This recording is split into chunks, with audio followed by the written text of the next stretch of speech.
So I smoke like a decent amount of weed, so I get in arguments about time travel. Yeah, weed's fun, I know, guys. It's so good.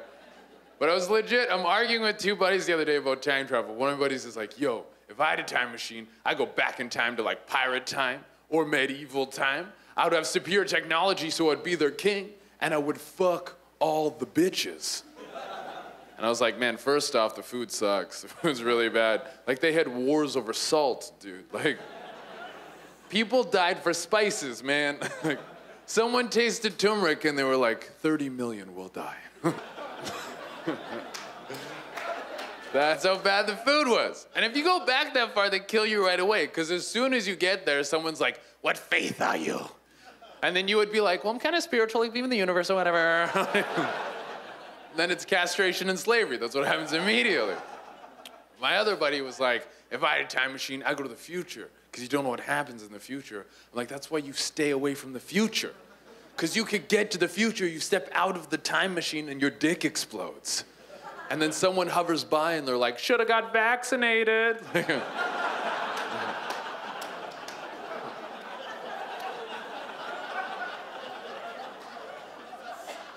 Don't know. So I've been doing comedy for a little bit of time now, and by far, my favorite jokes are your mom jokes. I fucking love your mom jokes. But here's the thing about your mom jokes, guys. Usually your mom joke's ridiculous. Someone will say like, hey, your mom's so skinny she could dodge rain in the shower. That's a stupid your mom joke. You want to hit someone hard with your mom joke, you just need to sprinkle in a little honesty.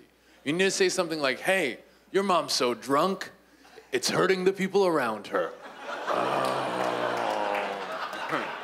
Yes. Yes, that is your mom joke. You want to say something like, your mom did so much drugs, you have a learning disability.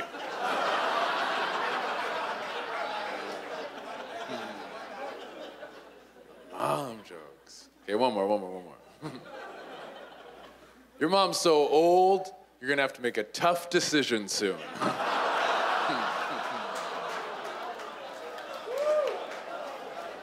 So yeah, before I started doing stand-up, I was a scuba diving instructor and bartender in Mexico. It was amazing. I was right in Cancun. There's something about scuba diving instructing and bartending in Cancun that just gives you chlamydia, guys. It's crazy. Crazy.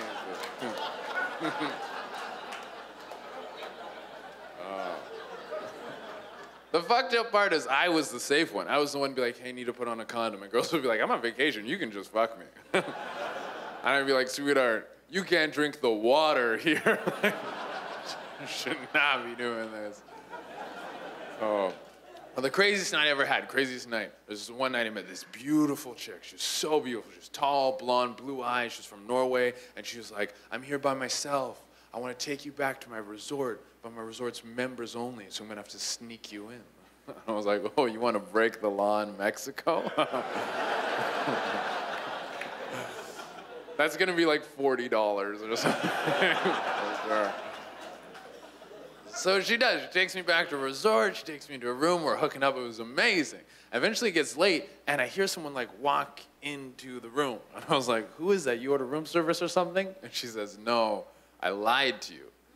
That's my husband. You have to leave now.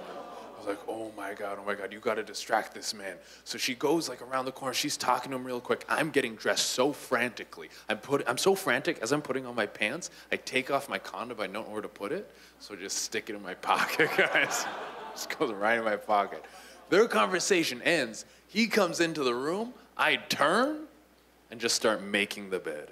Just make the bed.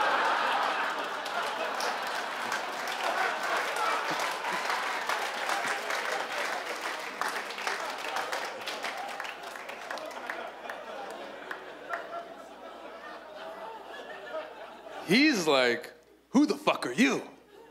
And I'm like, no hablas inglés, señor. Cleaning.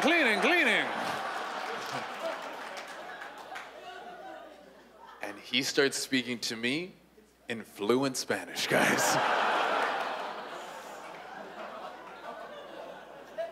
And I was like, dude, I'm just here to fuck your wife, man. I'm sorry. This guy freaks out. He makes so much commotion that 5 police officers come to the room. He says some stuff to them in Spanish. They turn to me and they're like, get up against the wall. So I got my hands up against the wall. This cop walks over to me. He takes out my wallet. He's like going through all my IDs and stuff. Takes out my keys and my passport. And then the best part about the night is when the cop pulled the condom out of my pocket. And he was like, ah! And then for a moment, all the tension was broken. All the cops are laughing at the one cop. They're high-fiving. One cop has his arm around me. He's like, this fucking guy. This fucking guy. And I was like, holy shit, I just dodged a bullet. I thought I was going to jail. And this cop walked up to me. He's like, hey, we gotta take you to jail, man. You gotta go to jail. They took me to Mexican jail. Honestly, least exciting part of the story. All Mexican jail was is they put me in a cell. I sat on the ground for like 20 minutes. A guy walked in and was like, hey, do you have $80? And I was like, yes, I have $80. He's like, you can get the fuck out of here, man. Anyways, I've been Jay Rain. You guys have a great night.